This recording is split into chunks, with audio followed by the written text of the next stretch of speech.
Hello students, in today's class we will read the second subtopic under the topic of potential energy in an external field. Our second subtopic is potential energy of a system of two charges in an external field. Now we have taken a system of charge. In this system of charge, we are just considering for our convenience only two charges. Understanding this concept very nicely with respect to the two charges only will be easier. We can find the derivation for more than two charges also. In the similar way we are doing for the two charges. Now we aim to find potential energy of the system of two charges Q1 and Q2 located at R1 and R2 position vectors respectively in an external field. The field is being provided by some unknown unspecified charge which we do not know, which is farther away from us. So just see a diagrammatic view of this particular system. This is our charge Q1 at a position vector of R1, and this is our charge Q2 at a position vector of R2, and here somewhere at position of something which we do not know is some charge or source. We will not mention it as a charge because we do not know whether it's a charge or some other source. So we will mention it as source which is producing electric field external from this system of charges. This is a system of charges. This Q1 is producing electric field E1. This Q1 is producing potential V1. Okay. Now this R2 is producing E2 and producing potential V2. This source is producing E external. So this is our system, first thing. Then our Q1 is also producing electric fields and electrostatic potential, and our Q2 in the same way is producing electric field and electrostatic potential. What we basically did is, this is our end product of system. For this particular system we will find potential as well as work done, and at the end we will define potential energy stored in the system. For this, but to bring these charges in this configuration, we have done step by step analysis and work. Okay, first of all, this source charge was present as such somewhere here. The source is here and is still producing external electric field. E external is being produced. But see, is there any charge Q1, Q2, Q3, Q4, Q5, anything? No, nothing. Now we are at infinity where we aim to take potential to be 0. Our charges are present. Now by using some work W1, we brought charge Q1 at R1. But as you remember in the previous section where we were understanding the amount of work done to bring the 1 charge, 2 charge, 3 charge, 4 charge in a given configuration, work done to bring the first charge, to bring the first charge was 0. So why not in this case? Because in this case we already are having a source. This particular source is producing this external electric field, and this external electric field will be actually repelling the oncoming or attracting the oncoming charges. If the charge is having the same polarity as that of the source, it will be repelled, and if it will have the opposite polarity, it will be attracted. So both the cases there will be some force exerted by the source to the charge Q1. So to maintain this charge Q1 at R1, we need to perform the amount of work that is equal to W1. Now from the infinity we are bringing charge Q2, and this system configuration is made. But when we are bringing charge Q2 at R2, we need to consider the work done to bring the charge Q2 from infinity to R2 for making this stay here with respect to the source, one case, then with respect to the presence of another charge, that is Q1. So to bring this charge we need to balance the two works. One work we will do with respect to charge 1, other work we will do with respect to the source producing external electric field. Okay, so these are the steps. In first step, Q1 brought to R1 with work W1. In second step, Q2 brought to point R2 with work done W2. Here W2 is due to Q1 and E external. Okay, first we calculate the work done. In bringing the charge Q1 from infinity to R1, that is W equals to Q V at R1, charge into potential at R1 due to external source. Then we consider the work done in bringing Q2 to R2. Here work done against the external field and field due to Q1, external plus Q1. Okay, work done to bring charge Q2. Work done on Q2 against the field due to Q1 will be given as Q1 into Q2 by 4 pi epsilon naught R12. R12 is the distance between the charges Q1 and Q2. Now by superposition principle for fields, see, work done due to the field of Q1 plus field of external source. So that is the work done. Okay, so we add up as these forces follow superposition principle, hence electric field follows superposition principle, and because electric field follows superposition, our potential and work done also follow superposition. So all these factors which are related with our charges follow superposition principle. So work done in bringing Q2 to R2 is Q2 V of V at R plus Q1 Q2 by 4 pi epsilon naught into R12. This is due to E external and this is due to E by Q1. Now to find the total work done in assembling the configuration, to bring in this configuration, I will take the red ink.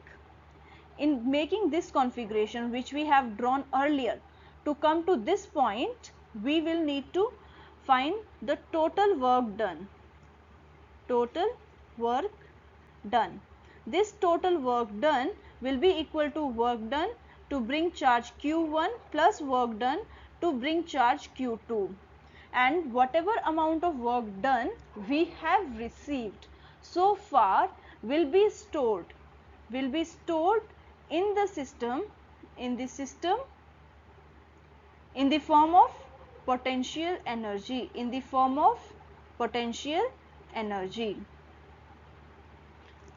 So at the end we get a formula as Q1V at R1 plus Q2V at R2 plus Q1 Q2 by 4 pi epsilon naught R12.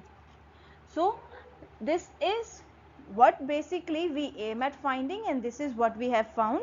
We'll just go through what we have understood in this section so that we get a clarity. So if we see over here, we are talking about a system of charges,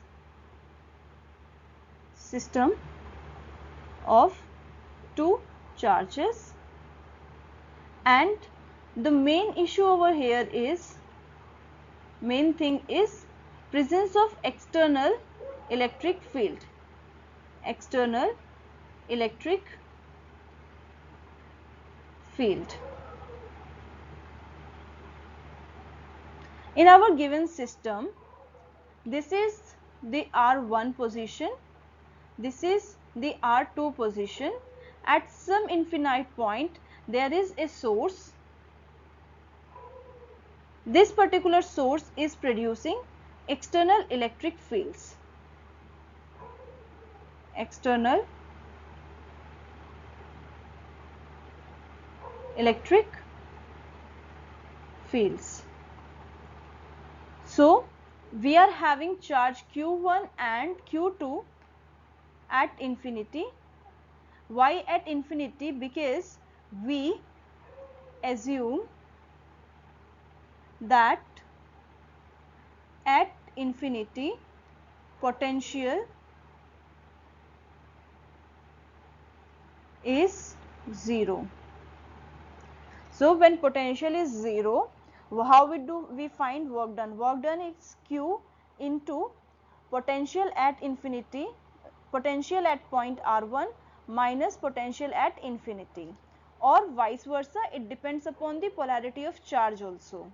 So work done will come as this infinity value is 0, Q into V, Q into V, potential due to this Q at that particular point. So to simplify work done, we aim at taking a potential at the initial position to be 0, and for most of our charges potential initial position is taken as infinity, so we take it as potential to be 0 at infinity. Now from infinity we brought these charges Q1 and Q2. So here comes Q1 and here comes Q2. When we brought charge Q1, at first we brought charge Q1 to system. Now just think, in a family we are having a mother, we are having a father. Okay, now this mother and father have brought a son in the world. After like 2 years they have got another son, son 1 and son 2. Now what is happening here is that son 1 is elder, and son 2 is younger. Now father and mother are the external source, Now this father and mother are asking son 1 to become a doctor, Who is asking the elder son to become doctor? It is the components of father and mother. Now if we move to son 2 is asked to become a businessman, Now who will ask son to become a businessman? It is mother, father as well as elder son or the elder brother of son 2. These three will ask. Now the force on son 1 was due to mother and father only, but force on son 2 is due to mother, father as well as the elder sibling, So the same happens in charge Q1 and Q2. Charge Q1 is brought first, so only external electric field will work on it. Due to this external field, we will find work done to be equal to Q1 into potential at R1 and that due to the source producing external electric field. Okay, this is our equation 1. Now the second concept here goes is that secondly we got charge Q2 at point R2. In this case, already the charge Q1 is present. It will affect electric field due to charge Q1 will affect, and then plus electric field due to external source will affect. Okay. Now the potential due to Q1 will be given at that point as Q1 upon 4 pi epsilon naught into R12. R12 is distance between these two charges, R12. Okay, and then this is the potential due to Q1. This is the potential due to Q1. Due to Q1. Now we have found the potential due to Q1. The work done is equals to Q2 into potential due to Q1. So it will come like Q1 into Q2 upon 4 pi epsilon naught into R12.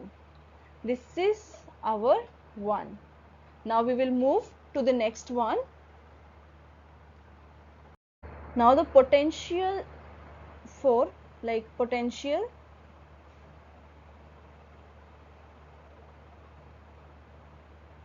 at Q2 due to E external, that will be defined as V equals to, we will not define the potential, that potential is given already. We will define work at Q2 due to the presence of external. That's what we aim at defining. So work, so W equals to Q2 into position at R2 due to E external. So this is the value we have received. This is 2. Now by superposition principle,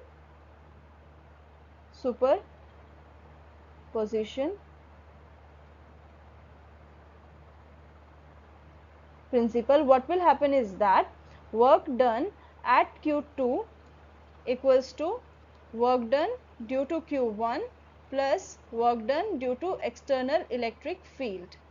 So work done due to Q1 will be Q1 Q2 upon 4 pi epsilon naught R12 plus work done due to the external field will be Q2 into V R at 2.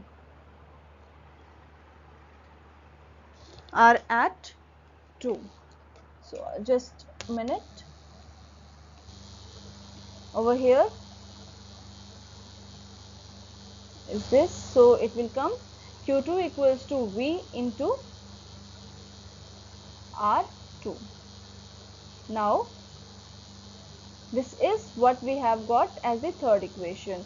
Now what we aim to find is the total work done. Total work done in making the configuration of this system, to bring these charges into the configuration of this system.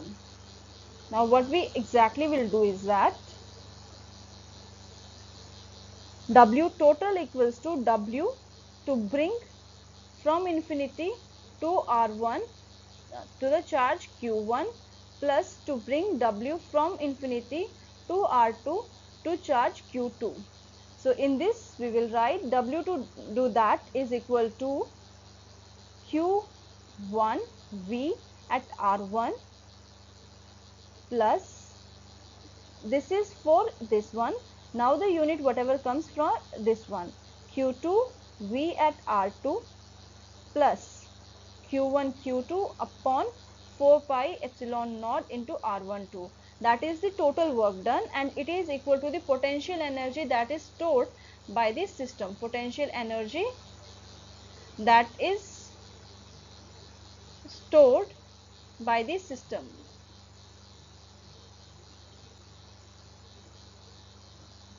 So exactly this is what we are getting. We have understood how the charges are coming to the point R1, R2, and how the presence of Q1 is affecting the motion of Q2 into the system. And in this case, neither Q1 nor Q2 are free to move. At least when there is no external electric field, they are free to move. Like in your hostel, wherever you are staying, if there is a warden, she will not allow you to have proper in and out from the hostel at the odd timing, like before morning 6 you cannot go out, and after 6 also you should not go out. Like only the time when you can go out is from 6 a.m. to 6 p.m. Okay, she is strict, you cannot move here and there. So she is like the external electric field. Now the warden is absent for the 5 days and there is no other replacement available for her. In that case you are free, you will do late night parties, you will do late night parties. So there is no E external which can stop your movements. So same sort of role is being played by this external field. This is affecting the presence of Q1 and Q2 both. Now whatever we have read in the previous section where there is no external electric field, Q1 was free to move, but Q2, Q3, Q4 were not free to move. They have to come and bypass the amount of forces due to Q1. Why is it so? Like if you are having one elder sibling, what exactly happens is that your elder sibling tries to monitor all your activities. So you are not free to do whatever you want to do at your home, but the elder sibling can do everything. So these younger siblings do not come and gossip about him most of the time. So that is how Q1 behaves when there is no external field. But when there is external field, Q1 is also bound and should do the required amount of work to be present at R1 position. Okay. So that's all for today's class. In the next class, we will read the concept of electric dipole in the external fields. So take care. Have a good day. Bye bye.